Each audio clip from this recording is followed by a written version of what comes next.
और इस डीएनए से अपन क्या बनाएंगे? इससे अपन बनाएंगे 2 डीएनए। इस प्रक्रिया को अपन क्या बोलेंगे? DNA replication. और यहां पर जो एंजाइम काम में आएगा उस एंजाइम का नाम क्या होगा? उस एंजाइम का नाम होगा डीएनए पॉलीमरेज। कौन सा एंजाइम काम में आएगा? DNA polymerase. डीएनए बनाने वाले एंजाइम का नाम डीएनए पॉलीमरेज, आरएनए बनाने वाले एंजाइम का नाम आरएनए पॉलीमरेज। तो अपन डीएनए बना रहे हैं या फिर आरएनए? डीएनए, इसलिए कौन सा एंजाइम काम में लेंगे? DNA polymerase. तो अपन यहाँ पर परिभाषा लिख सकते हैं, एक डीएनए से 2 डीएनए का निर्माण, एक डीएनए से 2 डीएनए का निर्माण डीएनए रेप्लिकेशन कहलाता है। डीएनए रेप्लिकेशन कहलाता है। लिख लो परिभाषा। एक डीएनए से कितने डीएनए बनाएंगे? 2। इसी को क्या बोलेंगे अपन? DNA replication. कौन सा एंजाइम काम में आएगा? DNA polymerase. अब आगे देखो, अपने पास में एक डीएनए जिसका नाम क्या है? Prokaryotic DNA. और दूसरा अपने पास में eukaryotic DNA. Eukaryotic DNA. Prokaryotic DNA की अपन बात करें, बताओ प्रोकैरियोटिक डीएनए वर्ताकार होगा या रेखीय? वर्ताकार होगा प्रोकैरियोट्स का डीएनए, इस टाइप का। और जो यूकैरियोटिक डीएनए होगा वो कैसा होगा? ये होगा रेखीय डीएनए, इस प्रकार से। अब कोई भी डीएनए हो, चाहे प्रोकैरियोटिक कोशिका का डीएनए या फिर यूकैरियोटिक कोशिका का डीएनए, अपन को डीएनए रेप्लिकेशन करना है। और डीएनए रेप्लिकेशन करने के लिए डीएनए पर कोई एक स्थल ऐसा होगा जहां से रेप्लिकेशन शुरू होगा। वो जो स्थल होगा उसका नाम होगा, यहां पर होगा ओरी स्थल। क्या नाम होगा? ओरी स्थल। या फिर अपन लिख सकते हैं origin of replication site. Origin of replication site. या फिर हिंदी में लिख सकते हैं प्रतिकृति उद्गम स्थल। यानी ये ऐसा स्थल होगा जहां से रेप्लिकेशन शुरू होगा। अगर संख्या की बात करें तो इसकी संख्या कितनी होगी? इनकी संख्या होगी केवल 1। यानी प्रोकैरियोटिक कोशिकाओं के डीएनए में केवल एक ही स्थल ऐसा होगा जहां से डीएनए रेप्लिकेशन शुरू होगा। केवल एक ही स्थल ऐसा होगा जहां से डीएनए रेप्लिकेशन शुरू होगा। लेकिन अगर अपन बात करें यूकैरियोटिक डीएनए की, यूकैरियोटिक डीएनए में एक से ज्यादा स्थल ऐसे होंगे जहां से रेप्लिकेशन शुरू हो सकता है। और ये जो स्थल है इनका नाम है ARS। पूरा नाम है autonomous replicating sequence. Autonomous replicating sequence. संख्या क्या होगी इनकी?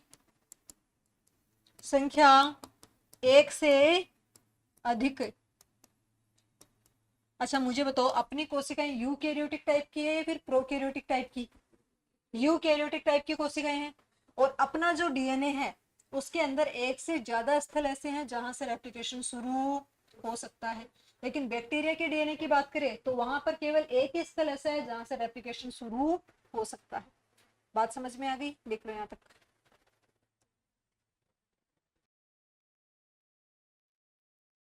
लिखो नेक्स्ट, इसके नीचे लिखो पॉइंट लगा के,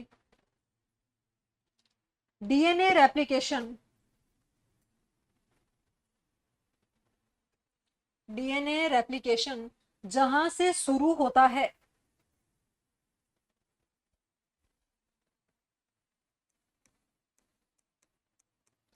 डीएनए रेप्लिकेशन जहां से शुरू होता है वहां पर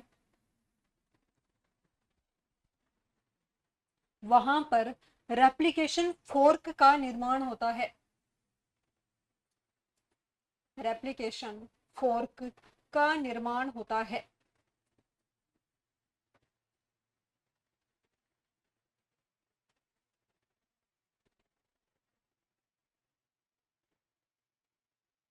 रेप्लिकेशन फोर्क का निर्माण होता है। अब देखो क्या होता है रेप्लिकेशन फोर्क।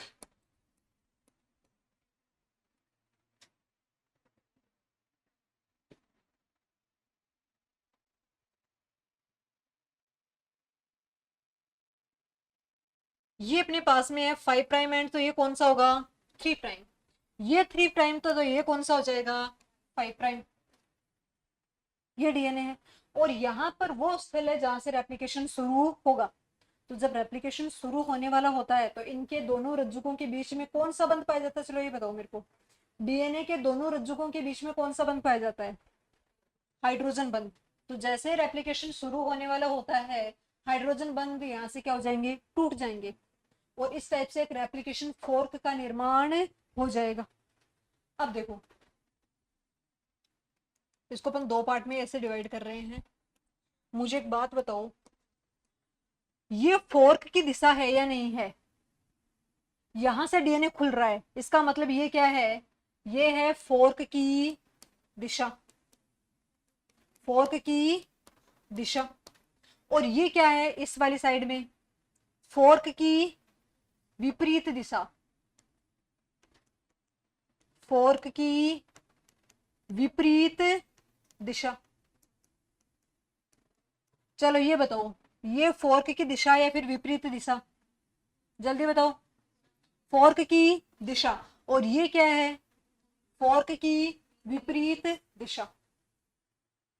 अब देखो डीएनए पॉलीमरेज एंजाइम जो होगा वो हमेशा डीएनए को कौन से रज्जुक से कौन से रज्जुक की तरफ पड़ेगा, रीडिंग हमेशा जो होगी वो 3 प्राइम टू 5 प्राइम की तरफ होगी, हमेशा याद रखो। इसका मतलब इधर से रीडिंग चल रही है और इस टाइप से जाएगी 3 प्राइम टू 5 प्राइम की तरफ।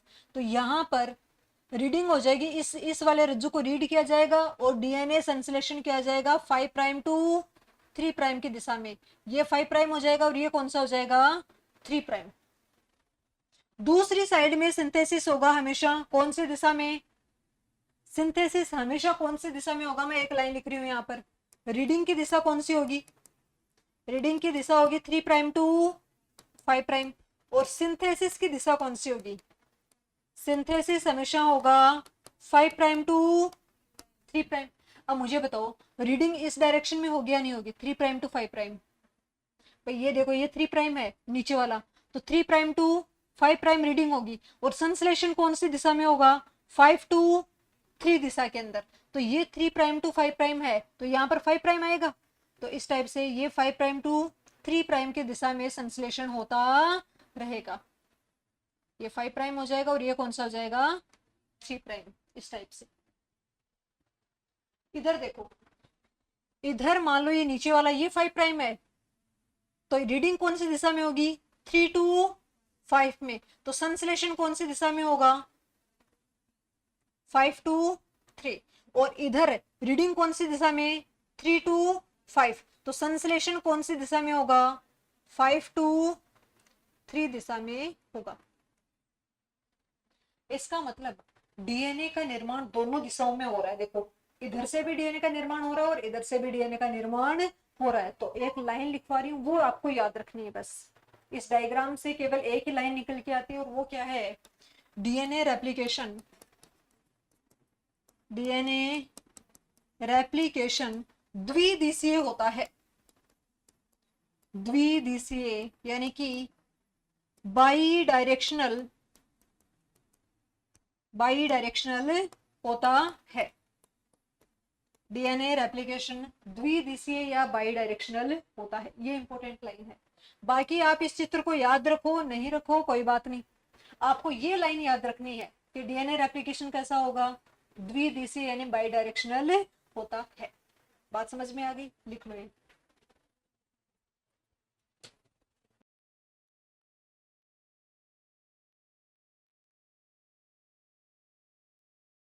मिटा दूं क्या? अब सारे बच्चे बोर्ड पर ध्यान दे लेना।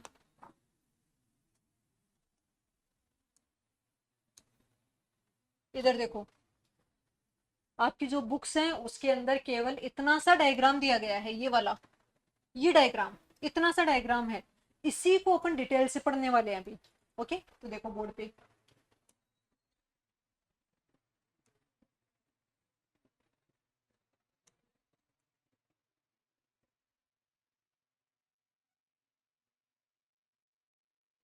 ये 5' है तो ये कौन सा हो जाएगा? 3'। ये 3' है तो ये कौन सा हो जाएगा? 5'। यहां पर कौन से बंद है? हाइड्रोजन बंद। और यहाँ के हाइड्रोजन बंद टूट चुके हैं। अब देखो, अगर डीएनए को अपन बीच में से पकड़ के, यहां से पकड़ के खींचे, तो यहाँ पर बहुत ज्यादा बल लग जाएगा या नहीं लगेगा? कुंडलन आ जाएगा डीएनए के अंदर। मान लो अपने पास में एक रस्सी है, उस रस्सी को अपन बीच में से पकड़ के थोड़ा सा खोल देते हैं उसको, और फिर उसको खींचते हैं, तो किनारों पर क्या आएगा? बल आ जाएगा। उसको अपन बोलते हैं अत्यधिक कुंडलन। क्या हो जाएगा उसका? अत्यधिक कुंडलन हो जाएगा। तो डीएनए के अंदर भी सेम चीज होगी। डीएनए में भी क्या हो जाएगा? अत्यधिक कुंडलन। तो एक एंजाइम आएगा जिसका नाम होगा topoisomerase enzyme. Topoisomerase enzyme. ये एंजाइम क्या काम करेगा? ये एंजाइम डीएनए में उपस्थित अत्यधिक कुंडलन को खोलने का काम करता है। यानी डीएनए जो है उसके ऊपर ये कट लगा देगा। डीएनए के रज्जु के ऊपर यहाँ पर देखो, जो रस्सी है उस रस्सी में जहां पर कुंडलन हुआ है वहां पर अगर अपन उसके ऊपर कट लगा दे, तो मुझे बताओ वहां से रस्सी खुलेगी या नहीं खुलेगी? खुल जाएगी ना। सेम वही चीज इसके अंदर मिलेगी आपको। टोपोआइसोमरेज एंजाइम क्या काम करेगा? एक रज्जु के ऊपर या फिर दोनों रज्जु के ऊपर कट लगा देगा, जिसकी वजह से डीएनए का कुंडलन खुल जाएगा। ये काम किसका होगा? टोपोआइसोमरेज एंजाइम का होगा। मैं लिखवा दूंगी काम बाद में। आगे देखो, बाद में एक अच्छा, इस एंजाइम का एक और नाम है। नाम क्या है? डीएनए गाइरेज। दूसरा नाम क्या है इसका? डीएनए गाइरेज। फिर आगे देखो, यहां पर एक एंजाइम काम में आएगा जिसका नाम है डीएनए हेलिकेज। क्या नाम होगा एंजाइम का? DNA helicase. ये एंजाइम क्या काम करेगा? ये हाइड्रोजन बंध को तोड़ता है। हेलिकेज एंजाइम मान लो पहले यहाँ था, तो यहाँ के हाइड्रोजन बंध तोड़ दिए इसने, फिर ये मूव करता करता कहाँ जा रहा है? इस डायरेक्शन में। तो हाइड्रोजन बॉन्ड को ये तोड़ता हुआ जा रहा है। तो भाई आपको पता है डीएनए में जब हाइड्रोजन बंध बन सकते हैं तो ये टूट भी रहे हैं, तो वापस भी बन सकते हैं। तो वापस बनने से रोकने का काम कौन करेगा? यहाँ पर एक प्रोटीन काम में आएगी जिसका नाम है SSB protein, single strand binding protein. कौन सी प्रोटीन काम में आएगी यहाँ पर? SSB protein. SSB प्रोटीन पूरा नाम क्या होगा? Single strand binding protein. Single strand binding protein. यानी ये सिंगल स्ट्रैंड का मतलब क्या होगा? एकल रज्जु। तो ये एकल रज्जु के साथ में जुड़ने वाली प्रोटीन है, इसलिए इसका नाम क्या है? Single strand binding protein. ये क्या काम करती है? ये हाइड्रोजन बंध को वापस बनने से रोकती है, क्योंकि ये दोनों रज्जुकों के ऊपर जाकर जुड़ जाती है, जिसकी वजह से हाइड्रोजन बंध नहीं बन पाएंगे। इतनी बात समझ में आ गई? अब आगे देखो, चलो बताओ रीडिंग कौन सी दिशा में होगी? अभी थोड़ी देर पहले मैंने बताया था आपको, रीडिंग की दिशा कौन सी होगी? रीडिंग हमेशा होगा 3' टू 5'। सिंथेसिस, सिंथेसिस होगा 5' टू 3'। अब मुझे बताओ, इस वाले रज्जु को नीचे से ऊपर की तरफ पढ़ा जाएगा या फिर ऊपर से नीचे की तरफ पढ़ा जाएगा? जल्दी से बताओ, नीचे से ऊपर की तरफ या ऊपर से नीचे की तरफ? नीचे से ऊपर की तरफ इसको रीड किया जाएगा। अब देखो, सबसे पहले एक एंजाइम आएगा यहाँ पे। सबसे पहले यहाँ पर एक एंजाइम आएगा जिसका नाम होगा आरएनए प्राइमेज। कौन सा एंजाइम काम में आएगा? RNA primase. ये एंजाइम क्या काम करेगा? आरएनए का एक छोटा सा टुकड़ा बना देगा, और इस छोटे से टुकड़े को अपन बोलते हैं आरएनए प्राइमर। क्या बोलेंगे इसको अपन? आरएनए प्राइमर बोल देंगे। ये आरएनए का छोटा सा टुकड़ा है। ये इसका अब बताओ, ये 3 प्राइम है तो ये क्या होगा? संश्लेषण कौन सी दिशा में हो रहा है? 5 प्राइम टू 3 प्राइम। अब क्या होगा, जैसे ही आरएनए प्राइमर जुड़ा, अब अपना मुख्य एंजाइम आएगा, और उस मुख्य एंजाइम का नाम क्या है? मुख्य एंजाइम का नाम है डीएनए पॉलीमरेज। तो ये एंजाइम कौन सा आ गया यहाँ पर? DNA polymerase. ये एंजाइम क्या काम करेगा? इस वाली दिशा में डीएनए को पढ़ेगा, 3 प्राइम टू 5 प्राइम, और इसको पढ़कर इसके अपोजिट, मान लो यहाँ पर है ATGC न्यूक्लियोटाइड है यहाँ पर, तो इसको पढ़कर ये क्या करता जाएगा? इसके अपोजिट क्या आएगा? T, इसके अपोजिट A, इसके अपोजिट C, और इसके अपोजिट G। इस प्रकार से नए नए न्यूक्लियोटाइड को ये जोड़ता रहेगा इस टाइप से, और एक नया डीएनए का रज्जुक तैयार होने लग जाता है। कौन सी दिशा में? 5 प्राइम टू 3 प्राइम की दिशा में ये काम हो रहा है। इतनी बात समझ में आ गई? अब बताओ, ये सतत रूप से डीएनए संश्लेषण है या फिर असतत रूप से? सतत रूप से हो रहा है, तो इसको अपन बोलेंगे सतत रज्जुक। सतत रज्जुक, या फिर इसी का दूसरा नाम है लीडिंग रज्जुक। लीडिंग रज्जुक। सतत रूप से डीएनए संश्लेषण इसके ऊपर हो रहा है। अब इधर देखो, अब मुझे बताओ रीडिंग कहां से कहां होगी? ऊपर से नीचे की तरफ या नीचे से ऊपर की तरफ? ऊपर से नीचे की तरफ, क्योंकि इधर 3 प्राइम है तो यहाँ पर 5 प्राइम। लेकिन संश्लेषण कौन सी दिशा में होगा? नीचे से ऊपर की तरफ या ऊपर से नीचे की तरफ? नीचे से। सच में? ये 3 प्राइम है या 5 प्राइम? तो नीचे से ऊपर की तरफ होगा, तो इधर तो 3 प्राइम आएगा ना दूसरे रज्जु का। तो 3 to 5 हो सकता है क्या कभी भी संश्लेषण? होगा या नहीं होगा? नहीं होगा ना। तो यहाँ पर क्या होगा वो देखो आप। मान लो ये डीएनए हेलिकेज एंजाइम है, ये डीएनए हेलिकेज एंजाइम अभी यहाँ तक पहुंचा था, तो यहाँ तक पहुंचा, तो यहाँ तक डीएनए खाली था, तो अब यहाँ पर एंजाइम आएगा कौन सा? सबसे पहले एंजाइम आएगा आरएनए प्राइमेज, और इसने क्या बना दिया? प्राइमर बना दिया। ये क्या है यहाँ पर? RNA primer. और आरएनए प्राइमर अगर बन गया, तो अब कौन आएगा? ये 5 प्राइम सिरा है, तो ये कौन सा? 3 प्राइम। इस 3 प्राइम के ऊपर आकर कौन जुड़ेगा? अपना मुख्य एंजाइम, जिसका नाम क्या है? DNA polymerase. ये यहाँ पर जुड़ेगा और क्या बना देगा? एक छोटा सा स्ट्रैंड बना देगा डीएनए का, 5 प्राइम टू 3 प्राइम। अब बताओ, रीडिंग की दिशा और संश्लेषण की दिशा सही है क्या? रीडिंग कौन सी दिशा में? 3 to 5। संश्लेषण कौन सी दिशा में? 5 to 3। अब ये हेलिकेज एंजाइम मान लो यहाँ तक पहुंच गया, तो वापस से कौन से एंजाइम को आना पड़ेगा? सबसे पहले प्राइमर बनाने वाले को। तो यहाँ पर आरएनए का प्राइमर बन गया, और जैसे ही प्राइमर बना, अब कौन सा एंजाइम आएगा? DNA polymerase. वो डीएनए पॉलीमरेज क्या बना देगा? वापस से डीएनए का छोटा सा टुकड़ा, ये 5 प्राइम, और ये कौन सा हो जाएगा? 3 प्राइम। अब हेलिकेज यहाँ तक पहुंच गया, तो जगह कहाँ मिलेगी? यहाँ मिल जाएगी। कौन सा एंजाइम आएगा सबसे पहले? आरएनए प्राइमेज, जिसने क्या बना दिया? प्राइमर। और जैसे ही प्राइमर बना, अब क्या जाएगा? डीएनए पॉलीमरेज, और इसने डीएनए का टुकड़ा बना दिया, ये 5 प्राइम और ये 3 प्राइम। अब बताओ, सतत रूप से डीएनए संश्लेषण हो रहा है फिर असतत रूप से? असतत रूप से हो रहा है। कारण क्या है? क्योंकि रीडिंग और सिंथेसिस की दिशा मैच नहीं हुई, इसलिए टुकड़ों के रूप में डीएनए संश्लेषण हुआ। और ये जो टुकड़े या खंड हैं, इन्हीं खंडों को अपन बोलते हैं ओकाजाकी खंड। क्या नाम हो जाएगा इनका? ओकाजाकी खंड। ओकाजाकी एक साइंटिस्ट का नाम था जिन्होंने इसके बारे में बताया। ये क्वेश्चन एग्जाम के अंदर आ चुका है। ओकाजाकी खंडों का निर्माण कौन सी प्रक्रिया के दौरान होता है?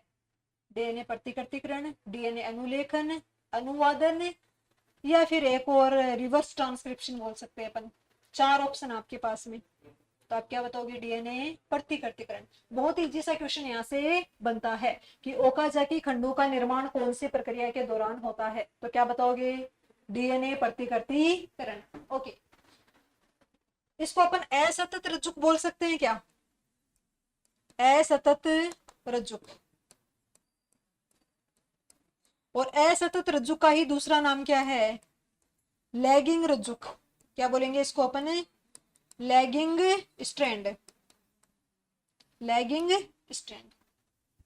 दो टाइप के रज्जुक है, एक तो लीडिंग और दूसरा लैगिंग। लीडिंग के ऊपर सतत रूप से डीएनए संश्लेषण हो रहा है, जबकि लैगिंग के ऊपर असतत रूप से डीएनए का संश्लेषण होता है। अब बताओ दोनों दिशाओं में डीएनए संश्लेषण हो रहा है या नहीं हो रहा? इस दिशा में भी हो रहा है, इस दिशा में भी हो रहा है। इसको अपन क्या बोलेंगे कि डीएनए रेप्लिकेशन कैसा होता है? द्विदिशीय होता है। अब मुझे बताओ ये सतत होता है या फिर असतत होता है? सतत या असतत? दोनों, दोनों होता है। इसका मतलब दोनों का मिक्सचर क्या हो जाएगा? अर्ध सतत। क्या होगा बताओ? अर्ध सतत। बात समझ में आ गई क्या? इतना लिखो पहले आप।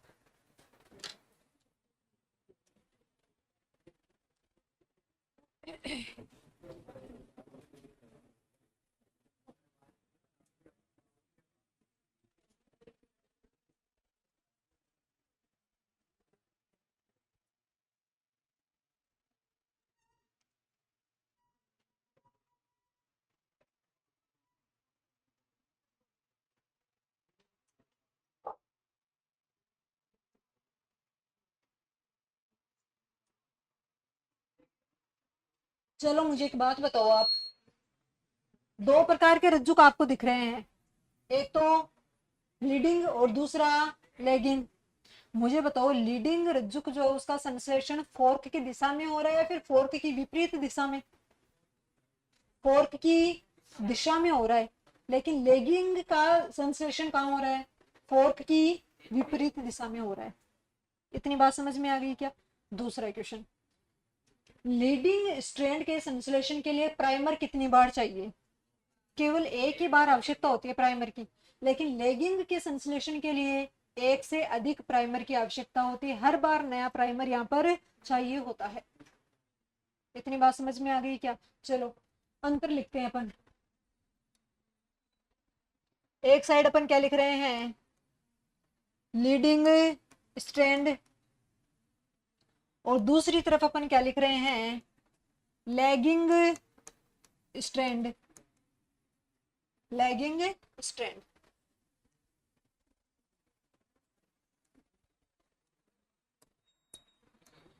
इसका संश्लेषण सतत रूप से होगा या फिर असतत रूप से? बताओ। संश्लेषण सतत रूप से, और इसका आप क्या लिखोगे? संश्लेषण असतत रूप से, असतत रूप से। चलो यहां पर आप क्या लिखोगे? संश्लेषण फोर्क की दिशा में, और यहां आप क्या लिखोगे? संश्लेषण फोर्क की विपरीत दिशा में, विपरीत दिशा में।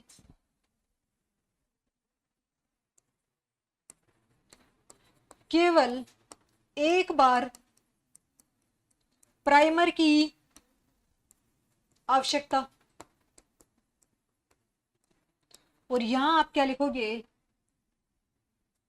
हर बार नए प्राइमर की आवश्यकता। लिख लो।